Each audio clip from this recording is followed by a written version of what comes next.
बच्चों, मैं अर्चना श्रीवास्तव आपका अपनी वर्चुअल क्लास में स्वागत करती हूँ।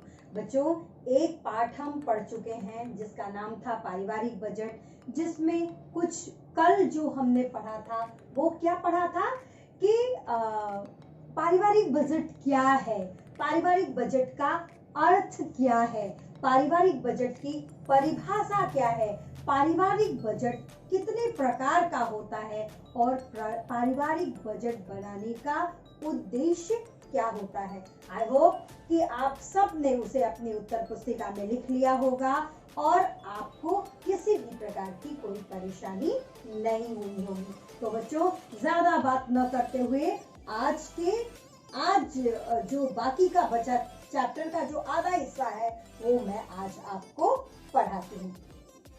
बच्चों, आज हम पढ़ेंगे कि पारिवारिक बजट का बनाने से क्या लाभ है। बच्चों देखो, एग्जाम में कई बार आता है पारिवारिक बजट के लाभ बताइए। तो आप पढ़े होते हो कि पारिवारिक बजट का महत्व क्या है, या फिर आप पढ़े होते हो पारिवारिक बजट की उपयोगिता क्या है। तो ऐसे केस में आप क्या करते हो कि आप उसको छोड़ के चले आते हो, जबकि ये सत्य नहीं है। अगर वो पूछते हैं पारिवारिक बजट का लाभ क्या है, या पारिवारिक बजट का महत्व क्या है, या पारिवारिक बजट की उपयोगिता क्या है, उन सभी केसेस में आपको इन्हें ही लिखना है। देखिए बच्चों, पारिवारिक बजट बनाने से सबसे पहला लाभ अगर किसी को मिलता है तो वह है गृहिणी अथवा गृह का संचालन करने वाला। पहला लाभ गृहिणी को मिलता है। गृहिणी को कैसे लाभ मिलता है? ऋण से मुक्ति मिलती है। जब हमको पता होता है कि हमारे आय के स्रोत क्या क्या हैं और हमारी व्यय की कौन कौन सी मदें हैं, उस केस में हम अधिक अपने आय से ज्यादा बढ़कर खर्च नहीं कर पाते हैं, जिसके कारण क्या होता है, हमें अपनी विशेष आवश्यकताओं की पूर्ति के लिए किसी से धन उधार नहीं लेना पड़ता, जिसके कारण क्या होता है, ऋण से मुक्ति मिलती है। व्यय पर नियंत्रण मिलता है। हमें पता होता है कि हम किस स्रोत से कितना पैसा पा रहे हैं, तो हमारे दिमाग में ये चीज बनी हुई होती है कि हमको अपना ये पैसा इसी मद में खर्च करना है। तो जो अतिरिक्त अनावश्यक व्यय होता है वह कंट्रोल में रहता है, नियंत्रण में रहता है। तो दूसरा गृहिणी को लाभ क्या मिलता है कि उसका व्यय उसके नियंत्रण में रहता है। तीसरा, आय का उचित प्रयोग।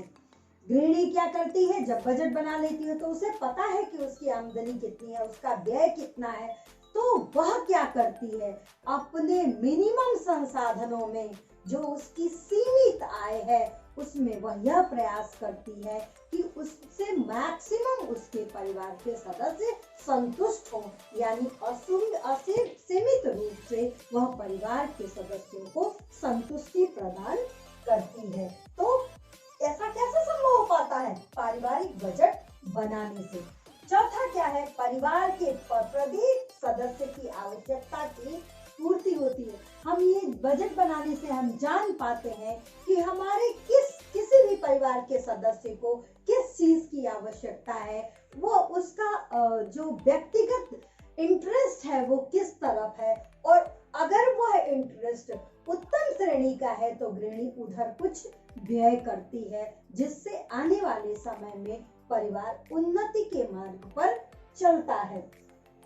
तो इस तरह परिवार के प्रत्येक सदस्य की आवश्यकता की पूर्ति होती है। पांचवा क्या है, आय व्यय में सामंजस्य बैठता है। जब हम जानते हैं कि हमारे पास बस इतने ही पैसे हैं, तो हम उतना ही खर्च करते हैं जितना कि हमारी सीमा में है। हम सीमा से अधिक खर्च करने पर अब मानसिक रूप से तैयार रहते हैं कि हम उसे न खर्च कर पाएं। अगला बच्चों क्या है, मितव्ययता की आदत पड़ जाती है। जब हमारे दिमाग में हमेशा ये बात बनी होती है कि हमारे पास इतना पैसा और हमको पर्टिकुलर इस मद पे खर्च करना है, तो हमारी आदत में मितव्ययता, बच्चों यहाँ मितव्ययता कहेंगे, यानी अंधाधुंध खर्च में कमी, न कि कंजूसी। कंजूसी एक अलग शब्द है, मितव्ययता एक अलग शब्द है। तो बच्चों धीरे धीरे गृहिणी या गृह स्वामी को अथवा जो भी व्यक्ति गृह का संचालन करता है उसे धीरे धीरे मितव्ययता की आदत पड़ जाती है। जब गृहिणी को, और अगला पॉइंट है बचत, जब गृहिणी को पता होता है उसके आमदनी का इतना हिस्सा है, उसके व्यय का इतना हिस्सा है, तो आवश्यक रूप से वह कुछ ना कुछ बचत करने में सफल हो जाती है, जो परिवार के उत्तरोत्तर उन्नति के लिए आवश्यक होता है। दूसरा लाभ किसे मिलता है? अर्थशास्त्री को लाभ मिलता है। एक अर्थशास्त्री पारिवारिक बजट जब वह देखता है कि लोगों का पारिवारिक बजट देखकर वो ये अंदाजा लगाता है कि उसके यहाँ लोगों का जीवन स्तर क्या है और किस वजह से उन नागरिकों का जीवन स्तर पिछड़ा हुआ है और किन प्रयासों के द्वारा उन नागरिकों के जीवन स्तर को सुधारा जा सकता है, और इस प्रकार वह सरकार को उनके नियम बनाने में सहयोग कर सकता है। दूसरा सरकार को लाभ, सरकार को अपने नागरिकों के बारे में सही जानकारी मिलती है, जिससे वह आर्थिक योजनाएं बनाने में सामर्थ्यवान हो पाती है। अगला लाभ किसे मिलता है? समाज सुधारक को लाभ। समाज सुधारक को कैसे लाभ मिलता है? समाज सुधारक जब ये जान पाता है कि उसके नागरिकों का जीवन स्तर कैसा है, उस स्थिति में वह आसानी से पकड़ सकता है कि मैं उन नागरिकों का कहां से शोषण हो पा रहा है, कहां से वो वंचित है, और उन वंचितों को वह अपने प्रयास से, सरकार के प्रयास से अथवा अन्य प्रकार से मदद करके उनका जीवन स्तर उठाने में सहायक हो सकता है। अब बच्चों इतनी तो बात हो गई। अब ये है कि हमको बजट बनाते समय किन किन बातों का ध्यान रखना चाहिए। हम अगर अपने परिवार का एक गृह विज्ञान के विद्यार्थी के रूप में अगर हम अपने परिवार का बजट बनाते हैं तो हमें किन किन बातों का ध्यान रखना चाहिए। बच्चों देखो, पहली बात बजट सामान्य तौर पर मासिक ही बनाना चाहिए। हमें कोशिश करनी चाहिए कि हम बजट का जो समय अवधि रखें वह 1 महीने का रखें, ताकि हमें उस बजट के मूल्यांकन में आसानी हो। दूसरा क्या ध्यान रखना चाहिए? बजट में निर्धारित अवधि के लिए आवश्यक समस्त वस्तुओं और सेवाओं की तालिका बनाई जाती है, यानी किस अवधि के लिए है, कौन कौन सी वस्तु है और कौन कौन सी सेवाओं पे खर्च होना है, इसकी एक तालिका बनानी होती है। बच्चों तीसरी चीज जो बहुत आवश्यक है वह यह है, बजट लचीला तथा यथार्थपूर्ण होना चाहिए। बच्चों लचीला का मतलब है कि जो हमारा बजट हो वो पूरी तरीके से फ्लेक्सिबल हो, उसको हम समय समय पर अपने हिसाब से ढाल सकें, है ना, और यथार्थपूर्ण हो, जो भी चीज हम उसमें रखें उसको हम फॉलो कर सके। ऐसा ना हो कि केवल लिख ले और फॉलो ही ना कर पाए, ऐसी दशा में वह बजट अपूर्ण हो जाएगा।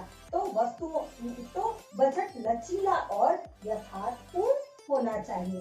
अगला है आय और व्यय के मध्य संतुलन स्थापित करना चाहिए। सभी जानते हैं कि उनकी आय सीमित है, लेकिन व्यय मनुष्य की इच्छा के अनुरूप कभी कभी असीमित हो जाता है, जिसे स्वयं के नियंत्रण में रखना आवश्यक है।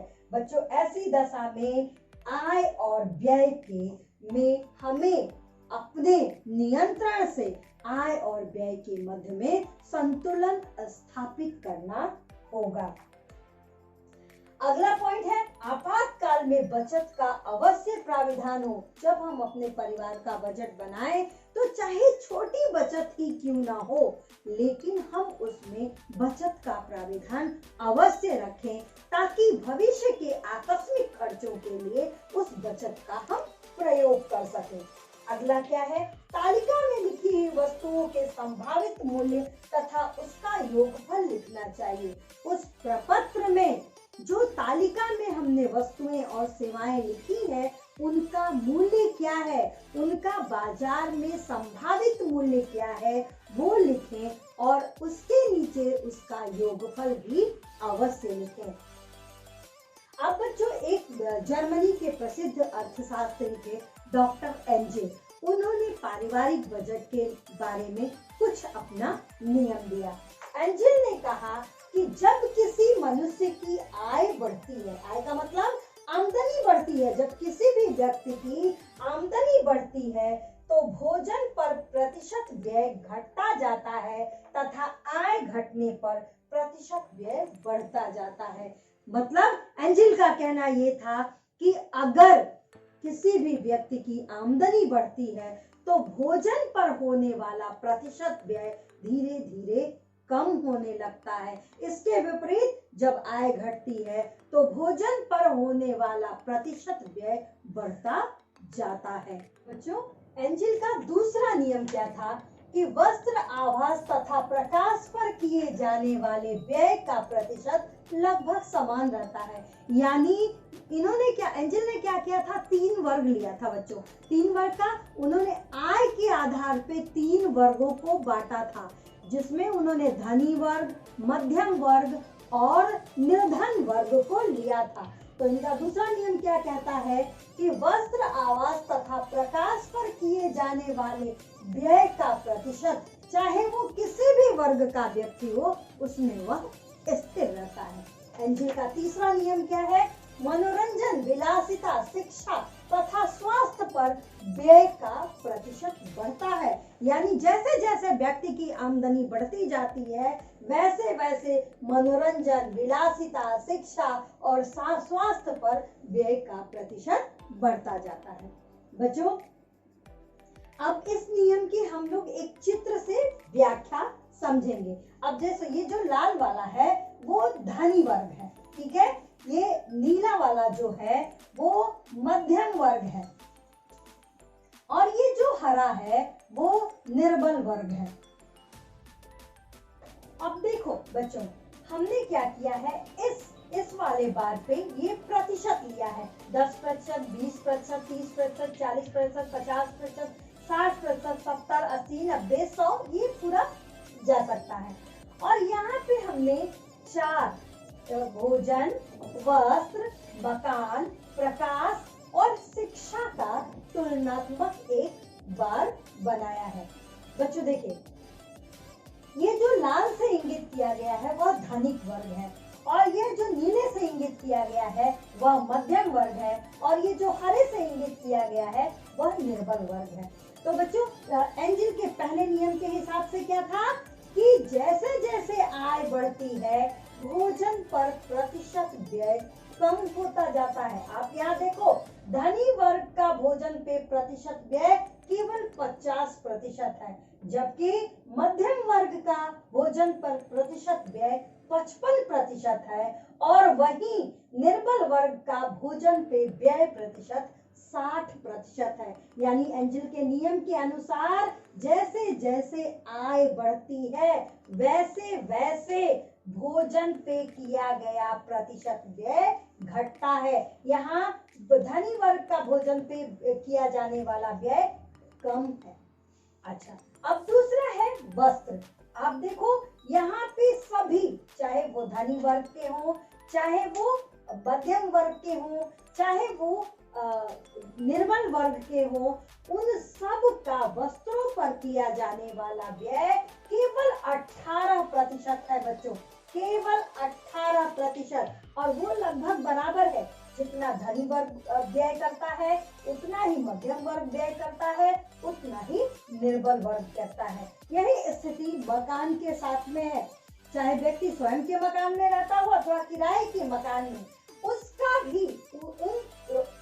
व्यय भी तीनों वर्गों में लगभग समान होता है। आप देख रहे हो ना, यहाँ पे वो 12% है, यहाँ पे धनी वर्ग, मध्यम वर्ग और निर्बल वर्ग। इसी तरह प्रकाश पर होने वाला व्यय भी लगभग सभी का 10% समान होता है। यानी सभी वर्ग प्रकाश पे जो व्यय करते हैं, वो चाहे धनी वर्ग हो, चाहे मध्यम वर्ग हो, चाहे निर्बल वर्ग हो, वह बराबर का व्यय करते हैं। यानी आमदनी बढ़ने का इस व्यय पे कोई प्रभाव नहीं पड़ता है। जबकि शिक्षा, स्वास्थ्य एवं मनोरंजन का जैसे जैसे आमदनी बढ़ती है, वैसे वैसे इस एरिया में व्यय बढ़ता जाता है। आप यहाँ देखो, धनी वर्ग का व्यय प्रतिशत 18% है, जबकि मध्यम वर्ग का व्यय प्रतिशत केवल 12% है, और यहाँ पे केवल 5, निर्बल वर्ग का केवल 5% है। तो सारे बच्चे यहाँ पे 10% कर लो, ये 10% है, ठीक है। तो इस तरह से आप देखो कि यहाँ पे जिसकी आमदनी ज्यादा है वो ज्यादा खर्च कर रहा है, जिसकी आमदनी कम है वो कम खर्च कर रहा है। शिक्षा, स्वास्थ्य एवं मनोरंजन पर ये व्यय होता है, ठीक है। अब देखो बच्चों, ऐसा नहीं हुआ एंजिल के नियम को सर्वग्राह्यता नहीं मिली। एंजिल के नियम की बहुत सारे अर्थशास्त्रियों ने जमकर आलोचना की। एंजिल के नियम की क्या क्या आलोचना हुई? एंजिल के नियम की पहली आलोचना ये हुई कि वर्तमान समय में ये सभी नियम व्यवहारिक नहीं है। अर्थशास्त्रियों ने कहा कि यह नियम कतई भी व्यवहारिक नहीं है, ये व्यवहारिक जीवन में उपयोगी नहीं है। और दूसरा क्या हुआ कि मकान के किराए या अपने मकान के व्यय का प्रतिशत सभी बार आय वर्गों में समान नहीं हो पाता। बच्चों, ये बहुत ज्यादा असमानता देखने को मिली कि सभी वर्गों में मकान पे किया जाने वाला व्यय प्रतिशत एक समान नहीं था। तीसरी आलोचना क्या हुई कि वस्त्रों पे व्यय का प्रतिशत समान नहीं होता। इसके लिए भी उन्होंने कहा, सबने कहा कि ये जो वस्त्र पे सब प्रतिशत समान रूप से व्यय किया जा रहा है, इसकी भी आलोचना हुई कि सभी वर्गों में ये प्रतिशत समान नहीं होता। एंजिल की और क्या आलोचना हुई? एंजिल के बारे में ये कहा गया कि उन्होंने बजट में बचत को कोई स्थान नहीं दिया, जिसकी वजह से कोई भी परिवार क्राइसिस में जा सकता था। तो ये तो बच्चों रहा एंजिल का नियम। बच्चों, एंजिल के नियम को आप ध्यान से पढ़िएगा, ये ग्राफ बना लीजिएगा, और ये ना नियम ज्यादातर बोर्ड के एग्जाम में आता है, तो आप इसे केयरफुली पढ़िएगा। जहाँ कुछ नहीं समझ में आएगा मुझे कमेंट बॉक्स में मैसेज करिएगा। बच्चों, अगला क्या है? पारिवारिक बजट बनाने में समस्याएं। देखो बच्चों, कभी भी कोई भी चीज, किसी भी तरह की कोई भी चीज ऐसी नहीं होती है जिसको करने में समस्या न आए। वो सेम स्थिति यहाँ पारिवारिक बजट के साथ भी होती है। पारिवारिक बजट बनाने में भी बहुत, जब आप प्रपत्र बनाने जाते हो, जब आप सोचते हो कि आप अपने परिवार के लिए एक आदर्श बजट बनाओ, उस समय आपको बहुत सारी कठिनाइयों का सामना करना पड़ता है। और भारत ऐसा देश है जहाँ पे बजट के बारे में सोचा भी नहीं, लोग सोचते भी नहीं है। तो क्यों ये प्रॉब्लम आती है, क्या समस्याएं आती हैं, वो हम जानेंगे। बजट बनाने में सबसे बड़ी जो समस्या आती है वो हमारी सामाजिक प्रथाएं हैं। बच्चों, हमारे समाज में, हमारे भारतीय समाज में, दुनिया का कोई भी समाज हो बच्चों, वो कुप्रथाओं से अछूता नहीं होता। और उसी प्रकार हमारे भी भारत में, हमारे भी समाज में बहुत सारी कुप्रथाएं लागू हैं, जिनकी वजह से बजट बनाने में मुश्किलें होती हैं। वो उन प्रथाओं की वजह से। अब जैसे देखो, आपके घर में आपके जो फैमिली, जो आपका घर चलाते होंगे, वो आपके पापा हो सकते हैं, लेकिन जो आप घर में जो काम करती हो आपकी मम्मी हो सकती हैं। तो पैसे खर्च करने का अधिकार किसको है? जो अर्न कर रहा है।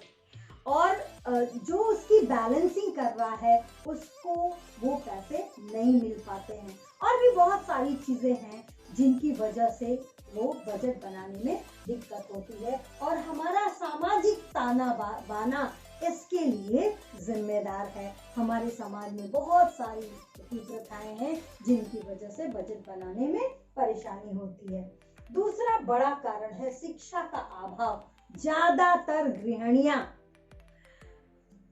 अभी भी भारतवर्ष में अशिक्षित हैं, जिसके वजह से ये कल्पना ही नहीं की जा सकती कि वो बजट बना सकते हैं।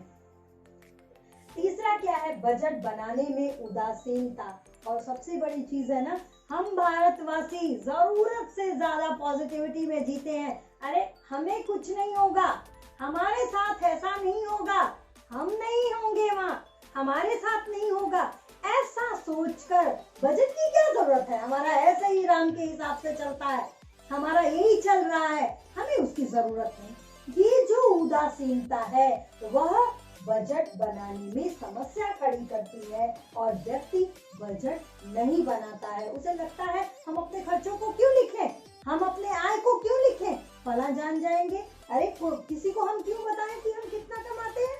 तो ये सब चीजें जो हैं वो बजट के प्रति उदासीनता दिखाती हैं। अगली चीज क्या है, अनियमितता। बच्चों देखिए, एक तो ये बात है कि हमारा जो देश है उसमें एक बहुत बड़ी जनसंख्या निवास करती है, और वो सभी जनसंख्या ज्यादातर बेरोजगार है, और इस वजह से वो अनियमित आय को प्राप्त करती है। जैसे देखो, एक मजदूर जब मजदूरी पे निकला तो उसे पता नहीं होता है कि आज उसे मजदूरी कितनी मिलेगी अथवा नहीं मिलेगी, ये उसे ज्ञात नहीं होता, जिस कारण बजट बनाने में परेशानी आती है। कोई नियमित आय का साधन न होने के कारण बजट बनाने में समस्या आती है। तो बच्चों, ये समस्याएं बजट बनाने में होने वाली समस्याएं हैं। बच्चों, मैं इसी वीडियो में एक स्क्रीनशॉट दे रही हूँ जो प्रतिवर्ष बजट है, एक संभावित आय के हिसाब से मध्यम धनी और निर्बल वर्ग का एक बजट बना हुआ है। आप उसे देखिएगा और कोशिश कीजिएगा उसके हिसाब से अपने घर का बजट बनाने को।